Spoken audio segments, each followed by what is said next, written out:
Hello guys, welcome back. Now today, I'm going to be doing my 2019 January NHL mock draft. With the 2019 World Junior Championships coming to a close earlier this January, we got to see a lot of prospects showcase their skills throughout the entire tournament, which makes for a super interesting January mock draft.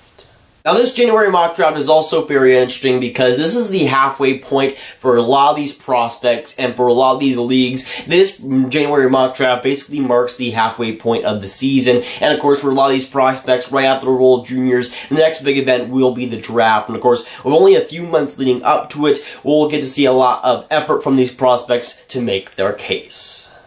Now we're going to get right into the top 15, and at number 15, I have Moritz Seider of the DEL. Now he is a defenseman. He wasn't ranked in last month's mock draft, but he's really started to grow on me quite a bit. Now he is a German at age 17, of course, a defenseman, but in the last couple of months, he's been slowly getting some recognition, and in the DEL, he's playing quite well.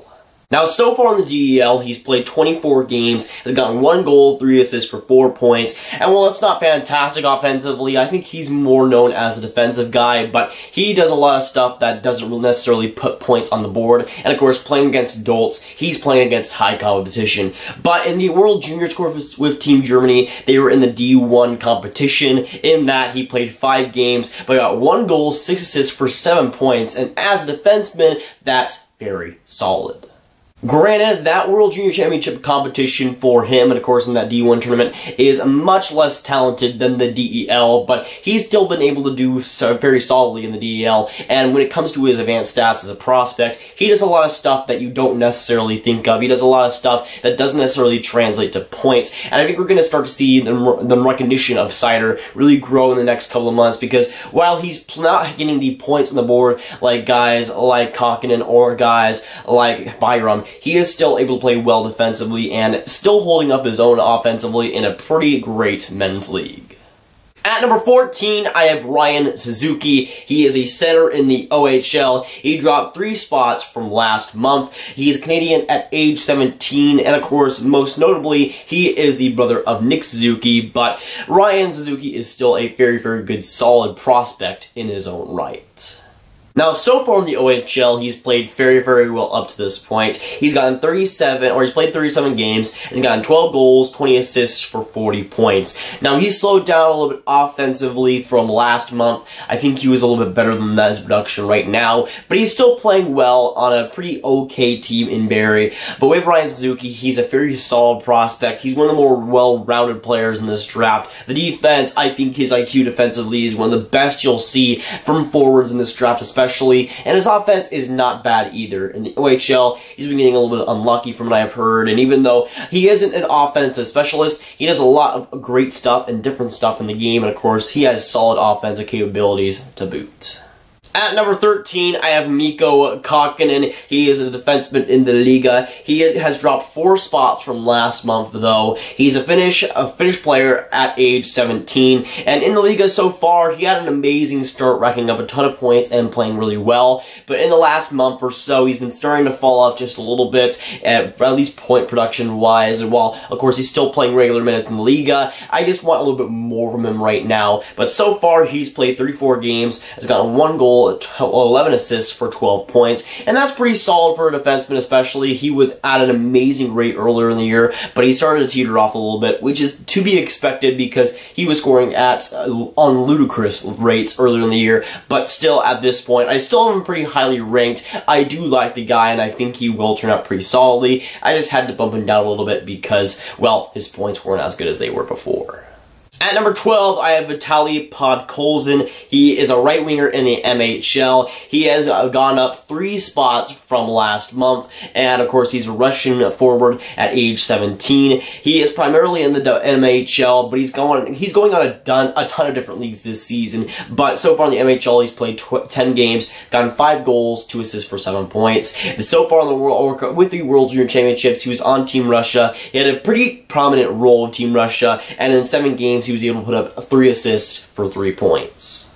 But with Podkolzin, I see him fairly highly ranked. I see people putting him in the top 3, top 5 of this draft, and I'm not as high on Podkolzin as some other people. He had a great Hlinka tournament, but he wasn't really amazing in the MHL like he probably should be. And with Podkolzin, I do like the guy. I do think he has quite a bit of talent, especially offensively, but I'm just not as high as some other people on him when it comes to his offensive potential and, of course, the other aspects of his game. We saw that a little bit with Team Russia. He did get quite a bit of decent ice time, but he wasn't able to perform, I guess, to his potential. But even so, I feel like a lot of people kind of overrate him when it comes to his draft stock, and I kind of petered back a little bit. At number 11, I have Viktor Soderstrom. He is a defenseman in the SHL. He has jumped up 2 points from last month. And so far, of course, he's a Swedish defenseman at age 17, but so far in the SHL, he's been playing very, very well. He's gotten 22 games played, he's gotten 2 goals, 2 assists for 4 points, and he's kind of in the same situation as a Moritz Seider, where he's in a very competitive league, a league against men every single night, but he's still able to play very, very well up to the competition. And with Soderstrom, of course, being in the SHL, I would say the SHL is at least a top 5 league in the world, and he's able to play pretty solidly up against the competition, up against men, and as a defenseman, in 4 points in 22 games is honestly as good as you can really get, especially at his age.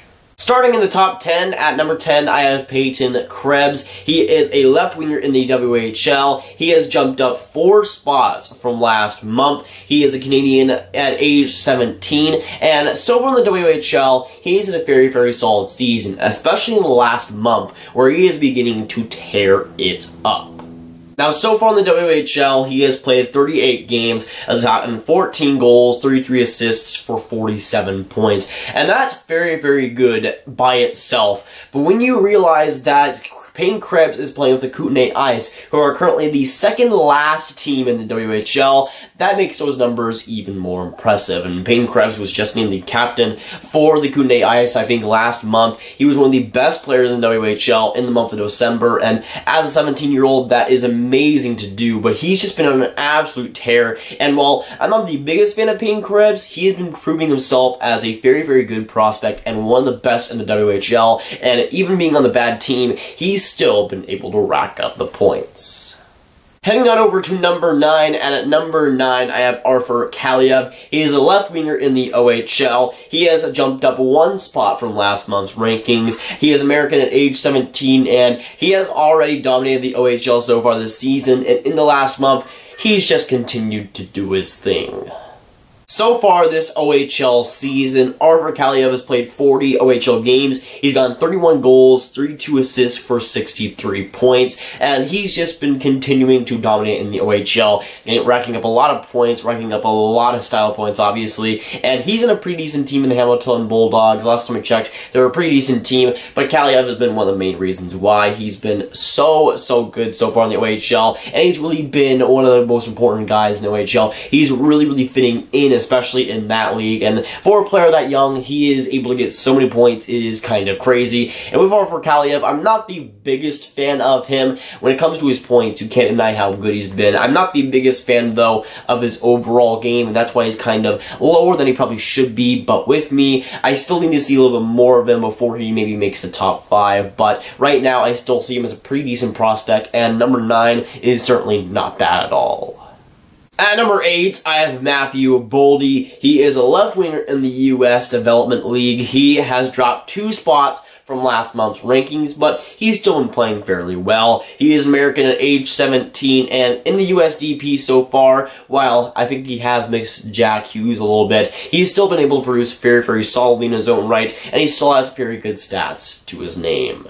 Now, so far in the U.S. Development League, Matthew Baldy has played 32 games this season. He's got 19 goals, 14 assists for 33 points. And me personally, I'm pretty high on Matthew Baldy and his offensive potential. I think he has a lot of offensive potential, especially in the NHL. He seems well suited for that kind of league. And with Matthew Baldy, I don't think he really has suffered too much from the Jack Hughes effect. I think he is a very solid player in his own right. And the USDP stats are definitely showing it. I feel like Matthew Baldy should definitely be in the top 10 for anyone's mock draft. And for me personally, I think he has one of the better offensive productions and better offensive potential in this draft.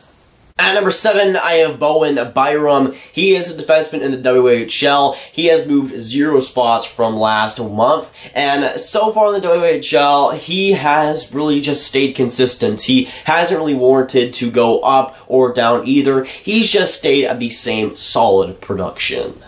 Now, so far in the WHL, he has played 38 games. He's gotten 10 goals, 23 assists for 33 points. And so far in the WHL, he has continued to play well offensively. We always knew that he had potential in that area, and so far 10 goals is definitely impressive. And for the longest time, we knew that Bowen Byram was the best defenseman in this draft. That still is probably true, at least for me personally. Other guys might be catching up to him, but Bowen Byram has still continued to be impressive this season, and has continued to show why he's probably the best defenseman in this draft. At number 6, I have Alex Turcotte. He is a center in the USDP. He has gone up 2 spots from last month, and of course he's an American at age 17. And with Alex Turcotte, he was injured for the first couple of months of the season. That's why we didn't hear too much of him. But going into the season, I had a lot of hype on him. He was my number 3 guy for a long time. And so far in the USDP, he's been proving why I was so high on him. Now, Turcotte started to finally get healthy once Jack Hughes went off to the World Juniors, so Alex Turcotte and the rest of the USDP obviously have been without Jack Hughes for quite a while, and for some of the guys, that has taken a hit on their stats. But with Alex Turcotte having his debut, he has seemed like, obviously, the Turcotte that we know and love. So far in the USDP, he has played 10 games, and gotten 5 goals, 5 assists for an even 10 points. And without Jack Hughes, of course, that is a very good stat line. And for Alex Turcotte, especially coming from a nasty injury that he had that was nagging on him this season, it's good to see him come back and play well. With Alex Turcotte, he could have better stats, I could say that, but he still has a lot of offensive potential, I feel. He's one of the more well-rounded offensive players in this draft, and while he might be lurking in guys like Jack Hughes' shadows, I think he's going to emerge as one of the best players, even if he was injured for practically half of the season. Heading into the top 5, and at number 5, I have Kirby Doc. He is a center in the WHL. He has unfortunately dropped 2 spots from last month. He is Canadian at age 17, and in the WHL, before last month, he was absolutely killing it. He was having more points than Payne Krebs, more points than Dylan Cozens by a long shot. And he was, I think, in the top 5 in scoring in the WHL for quite a bit. But since then, Kirby Doc has gone on a huge slump. It's been a huge cold streak for him in the last month and a half, and we've seen that kind of take over Kirby Doc's stats, as some guys have now passed him. Kirby Doc has still continued to be on the cold streak, and is continuing to not be able to get points. Now, so far in the WHL, Kirby Doc has played 39 games. He's gotten 16 goals, 3 assists for 46 points, and that's decent numbers, but he was absolutely killing it earlier in the year, and it just shows how much of a cold streak he's gone on. The points have really not gone up at all, and that is definitely worrying when it comes to Kirby Doc. With a player with as much talent as he has, you'd think he'd find a way to fight or to get out of it, but this cold streak has been going on for about a month and a half now, and it's really concerning for Kirby Doc's future in the NHL, because with the inconsistencies that he's had this season, it doesn't really translate well to the NHL, and that's something that I want to keep an eye on throughout the rest of the year. At number 4, I have Trevor Z Grass. He is a center in the USDP. He's gone up by 1 spot from last month's rankings. He's American at age 17, and with Trevor Z Grass, of course, in the USDP, he hasn't really been affected at all by Jack Hughes leaving. Instead, he's been performing very well and has continued to be dominant, even without his bud, Jack Hughes.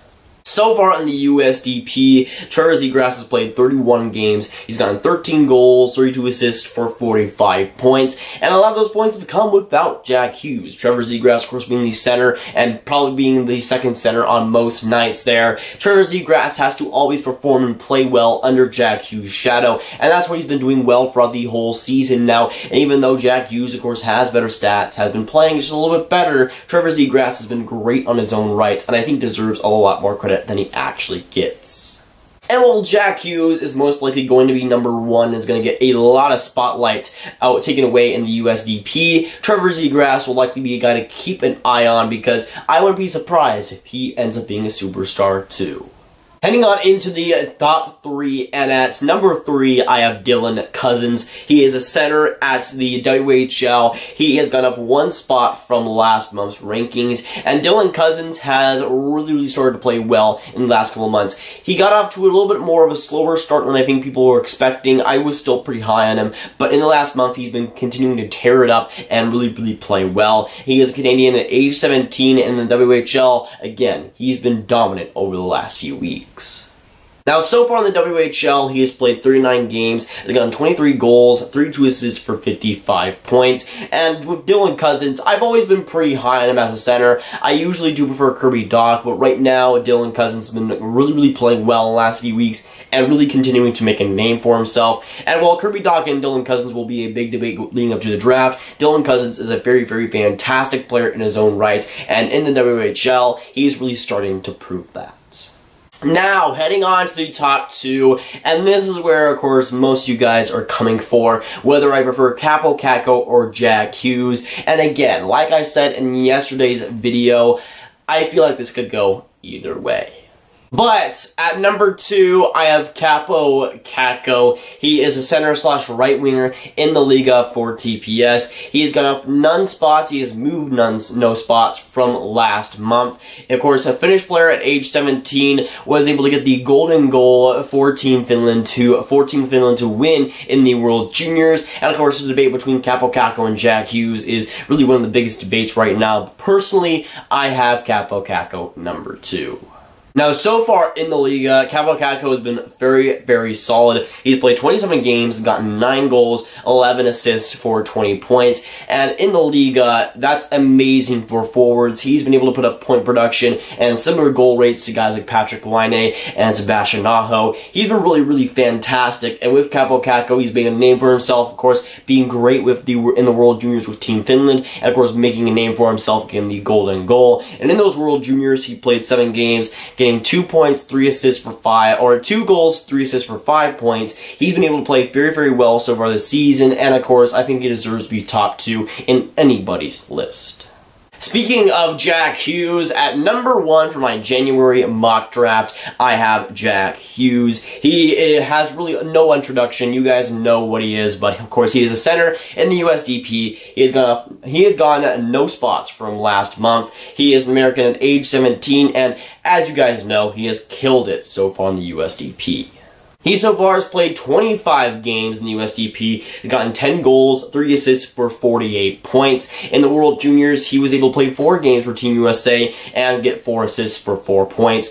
And in the USDP, he was really fantastic. While it wasn't as many points as last year for Jack Hughes, he was still putting up massive amounts of points. And he was pretty impressive in the World Juniors, I would say, being one of the best forwards for Team USA. And while he wasn't as impressive as Kakko in the World Juniors, he still holds, of course, the reputation of being the number 1 overall pick. And for me, having Jack Hughes number 1 right now, I think it just boils down to me thinking that Jack Hughes has more potential, and while Kakko has so much potential, I feel like Jack Hughes just has a little bit more than that. And I know there's comparisons floating around like he's like an Austin Matthews or like a Connor McDavid, but I don't think Jack Hughes is any of those guys. To me, I don't feel like Jack Hughes is going to be generational. I don't feel like Kakko is going to be generational. I don't think we're going to see that in this draft. I feel like next year with Alexis Lafreniere, we're going to see that more. And in this draft, it's a little bit more of a weaker one, but I still feel like Jack Hughes and Kakko will be the guys to lead this draft, and both will have amazing NHL careers, but I feel like Jack Hughes will be more like a Johnny Gaudreau, who is still very good,